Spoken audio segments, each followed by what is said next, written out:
Hey guys, and welcome back to my channel, Get Real NBA. I'm Gabriel Alfer, and 2021 just got even crazier. A blockbuster trade so crazy, not even 2K lets you attempt it. A 4-team trade between the Rockets, Nets, Pacers, and Cavaliers, most notably sending former MVP and 3-time scoring champ James Harden to the Nets and former All-Star Victor Oladipo to the Rockets. Let's break it all down. At around 4:30 p.m. Eastern Time, NBA reporter Shams posted on Twitter about the Blockbuster deal. I'm looking at the Twitter post as I'm recording this right now, and at all 4 teams and who they got. The Houston Rockets received Victor Oladipo, Dante Exum, and Rodions Kurucs. I probably pronounced that wrong, so I'm sorry. 3 Brooklyn first-round picks in 2022, 2024, and 2026, 1 Milwaukee first-round pick in 2022, and 4 pick swaps with Brooklyn in 2021, 23, 25, and 27. The Brooklyn Nets received James Harden, forming a big 3 between James Harden, Kyrie Irving, and Kevin Durant. The Indiana Pacers received Caris, LeVert, and a second-round pick.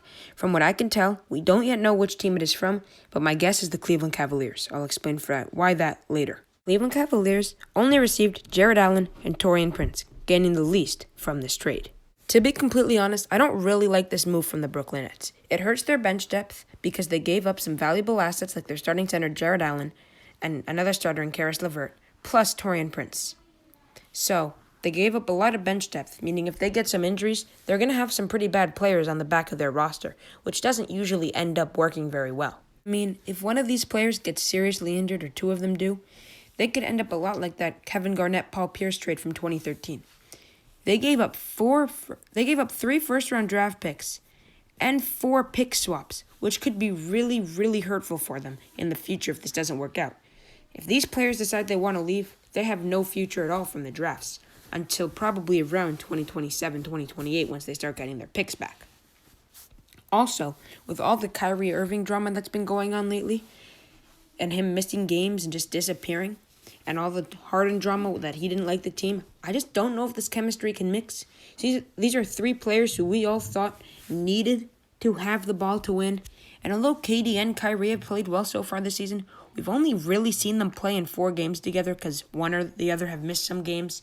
And with James Harden needing to be the first option, KD needing to be the first option, I just don't really see how this move meshes for the Nets. Not to mention that they're now going to be starting DeAndre Jordan at center, and I don't really like that spacing. I think Jarrett Allen spaced the floor a little better just because he did have although his 3-point shot was bad, it was still there, while DeAndre Jordan has no 3-point shot whatsoever. With both Kevin Durant and Kyrie Irving being on the Nets for 3 years, you'd think that they would have a lot of time to win a championship, especially with James Harden recently signing a contract and still having 3 years left on his. Meaning they really have 3 years together. But Kyrie Irving has shown that if things don't go well, he wants out, and same with James Harden. Meaning I don't think if they can make it to the finals this year or next year, but they probably need to win one, I think this team will fall apart, and they will ultimately regret making this trade and trading a great young piece of talent in Caris LeVert, not to mention Jarrett Allen and Taurean Prince, who are very solid players, and all those draft picks, who very well could end up being a very good player for the Houston Rockets. Another mistake I think that the Brooklyn Nets might have made is losing Jarrett Allen not only because of what he does offensively, but what he does defensively. I don't think that a player like DeAndre Jordan and then a player like Jeff Green or Nick Claxton is going to be able to shut down a Joel Embiid in the playoffs, a Giannis in the playoffs. They don't have a player who can do that. Jarrett Allen could potentially slow down Joel Embiid. DeAndre Jordan can't. In my opinion, he's too old. He's not going to be fast enough. And I don't think a player like Nick Claxton or Jeff Green is going to be able to either, which is really going to hurt the Nets. Ultimately, I think the Houston Rockets probably came out on top in this trade. They got Victor Oladipo, a very capable point guard, a former All-Star, who can really bring you 20 points a game. I think he will be their first option scoring-wise, but especially with a great passing point guard like John Wall being able to get him to open shots. I think without James Harden and with Victor Oladipo, I think DeMarcus Cousins would probably have a bigger role now. I don't think Harden liked Boogie that much, but I think Oladipo will. Dante Exum and Rodions Kurucs are, they're fine players. They're role players. I think they'll get minutes, but not too many. They're just, average bench players. But what they really got from this was their 4 first-round picks in the next 6 years, 2 in 2022, 1 in 2024, and 1 in 2026.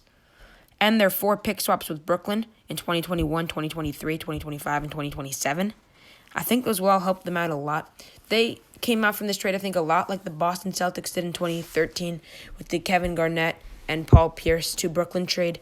I think the only difference is Brooklyn will probably still be able to compete well with those 3 players. But Houston has a lot of draft picks now in the next couple of years, not to mention a good core now. They're not looking like championship contenders at the moment, but if Christian Wood likes to stay, if Christian Wood stays, if Victor Oladipo stays and they get some good draft picks, they pick correctly, Houston could be a very good team coming up.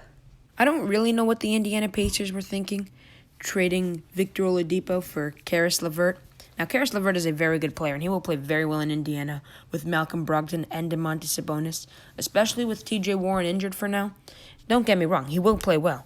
But I still think Victor Oladipo, at the end of the day, is a better player. And although Caris LeVert may have more potential, I still don't know if that's true. Because if Victor Oladipo can come back from his quad injury healthy, and he's been getting better and better, if he can get back to that all-star form, he'll be a very deadly player. And although I think Caris LeVert will develop into an all-star caliber player, maybe even an all-NBA caliber player eventually, I don't know.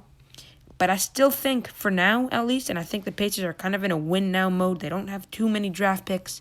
They're kind of in that situation where they need to. They're trying to make the playoffs now. They have a good roster with Domantas Sabonis playing like an all-NBA player. He's playing spectacular this season. You guys know I love him. But I just don't think Caris LeVert is as good as Oladipo. And the second-round pick is, the second-round pick. There's not much there. They might not even keep the player. It'll probably be used in a trade. Not much there. In all honesty, I really do think that the Cleveland Cavaliers came out of this trade in a good position.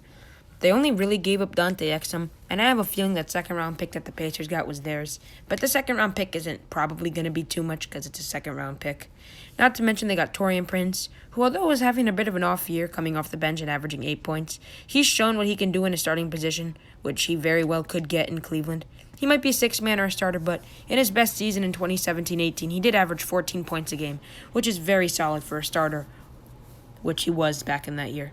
They also got Jarrett Allen. Jarrett Allen was the starting center, and he's been playing very well this season. He's been really playing tremendous. I don't really know why they needed Jarrett Allen, as they do have Andre Drummond in the starting center role. I don't know if they will have, I don't know if they're trying to use him as a trade piece or if they're just going to have 2 very solid centers. I mean, obviously Drummond's better than Allen, but Allen is still very capable. He's averaging 11 points a game this season. He's a very, very skilled player, not to mention his 10 rebounds. So I don't really know why they needed Jarrett Allen, unless they're going to play one at power forward or have them come off the bench, which I just don't think is necessary. I think Jarrett Allen does play better as a starter. But all in all, I do think the Cavs definitely, for sure, won this trade. I mean, from what they gave up. They didn't get the best pieces. They didn't get the worst pieces. They just got good pieces for what they gave up. And for that, good job. Alright guys, thank you so much for watching. If you enjoyed this content, please consider subscribing and leaving a like. It really helps make the channel bigger, and it's really kind to do. I was planning on uploading a video today, which will come out tomorrow, but I just really wanted to talk about the trade instead. So we'll be seeing a video about rookies tomorrow, which is going to be very exciting. So make sure to stay tuned for that, so hit the notifications so you know when that comes out. Leave a comment if you are excited about the trade, or if you just have anything to say, and make sure to stay real.